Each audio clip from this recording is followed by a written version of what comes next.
La McLaren M8 DR del 1970 di proprietà di Nino Fiorello, ma guidata da Alex Comandanici. Con Paola Sardo accanto, prego, la strada è vostra, vedete gli 8 trofei di aspirazione del Motore 8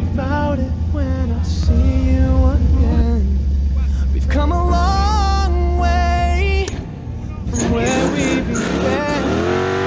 I'll tell you all about it when I see you again. Damn, who knew? All the planes we flew, good things we've been through. That I'll be standing right here talking to you about another path. I know we love to hit the road and laugh, but something told me that it wouldn't last. Had to switch up, look at things.